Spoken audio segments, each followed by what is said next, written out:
But for those of you who don't, I'll start at the beginning. It was 2 years ago, and I was a graduate student at West Georgia studying eco-psychology, a very cool field that I'll talk a little bit more about later. And I was also working 3 jobs and had just gotten off my breakfast shift waitressing at the Sunnyside Cafe in the downtown area.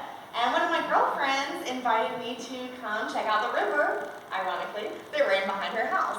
And it was a beautiful spring day, you know, that first day of May, breezy but warm, perfect. So we all went wading along in the river behind her house when we stumbled upon a homemade zip line, which to 3 girls just looks like the most fun thing in the world.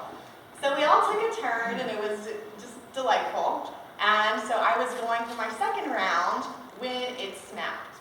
And I tumbled down to these sharp rocks below, causing a huge gash in my left leg. Well, it took 3 days to realize that the deadly bacteria was in that cut of my leg. And by that point, all my vital organs had shut down. My leg had to be immediately removed, my left leg. They started doing debridements, removing the infected tissue, and I was life-flighted to Augusta, Doctor's Hospital in Augusta, where they said I probably wouldn't make it through the night. I had about a 1% chance of survival. And during the night, my health stats were just off the charts. The doctor said, we don't know how she's even still here. So I woke up two weeks later, because I wasn't coherent during this time, and I'm laid out in a hospital bed. And like I said, I had been studying eco-psychology before my injury. And so I was actually interested in becoming a therapist who basically helps people connect with nature in order to facilitate healing. So I was picturing, you know, going on 5-mile hikes in the woods with troubled teens, helping them have these revelations. And when I woke up in my hospital bed, I realized 5-mile hikes in the woods probably weren't going to happen again. I had been an avid biker, loved kayaking before, loved hiking, and I really questioned whether I was going to be able to do any of those things again. But I got the first spark of light when I was at the Shepherd Center for inpatient rehab. I had already lost my hands, my right foot, my left leg, and I had these skin grafts. This portion of the skin from my torso also had to be removed to keep the bacteria from spreading. And so I had very delicate tissue, so they wouldn't let me in the pool there because I was still healing. But they did allow me to transfer into a kayak, just on the hard floor.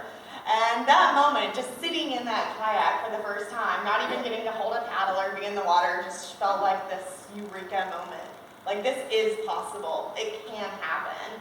And I started to look around me in the Shepherd Center and realize these are the folks that really need eco-psychology. These people need wilderness therapy the most because they're the most separated from it. Nature just isn't accessible. And it's a very fine line between being accessible and being built and not being nature anymore, right? So it's kind of a difficult balance. So I get out of rehab and I'm just adamant. I'm looking into all the different activities I can do. Can I bike? Can I kayak? Can I hike? And I'm day in, day out doing research online. Well, finally I stumble upon the American Canoe Association's website, and I found this tiny link that I must have passed by hundreds of times when I was on this website before, but this time it caught my eye, and it said adaptive kayaking instructors. And I clicked on it, and it was a list of all the adaptive instructors across the U.S., and there was probably 10 or 15 in Georgia alone. So I emailed every single one. And just like your experience, I got a contact back from Laura amazingly quickly, and she just welcomed me with open arms to come out to a pool session, gave me all the information I needed, and was really excited. And then I got some messages from some of the other people I had emailed, and they said, you need to talk to Laura Dillon. So all the signs are pointing in one direction. I started looking into how am I going to hold this paddle, adaptive equipment.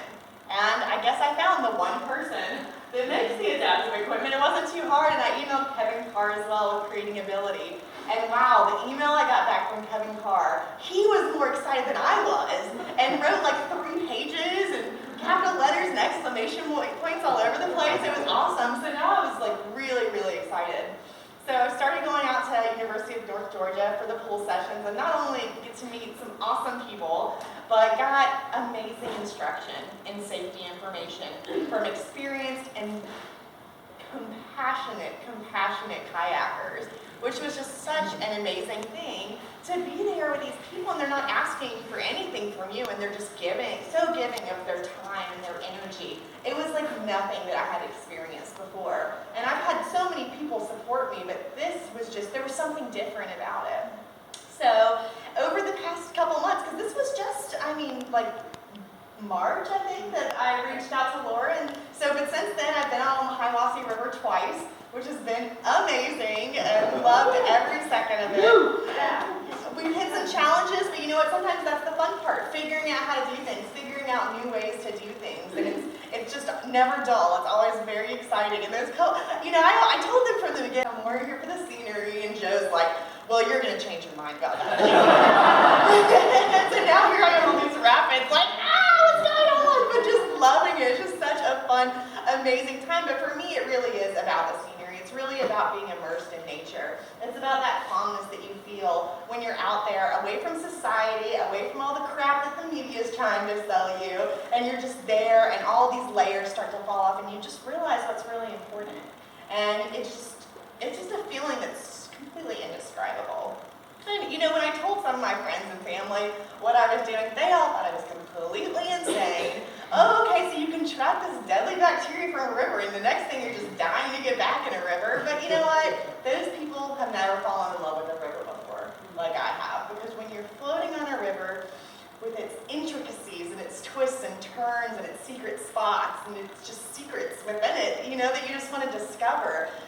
Just with all the shimmering light and the shades of green surrounding you, there's nothing like it, and I've never felt so completely whole as when I'm out doing that. It's just the most amazing experience. I cannot even begin to express how it feels. And there's, you know, I'm just so amazed by the paddling community here. Because like I said, I've always been an avid outdoors woman. I love hiking, biking, climbing, and kayaking was not the only thing I researched. I've tried to do all of these things, but to my knowledge, paddling is like the one sport that has an organization like this devoted to helping people get back out there. And it's just so open and so welcoming and willing to help people. And that has just been amazing for me. I love the vehicular sports. When I'm in a kayak, I don't need my wheelchair. When I'm in a kayak, I'm on the same level as everybody else. So I'm just so grateful to Team River Runner, to Ace Kayaking, which Joe has been an amazing instructor to have, to Kevin Carr at Creating Ability, and all of you for supporting this amazing organization and making this possible. You have no idea how much it means to people like me to be able to get out there and do something like this again, to make me not feel like I'm handicapped, but to make me feel like I'm just another paddler. So thank you so much.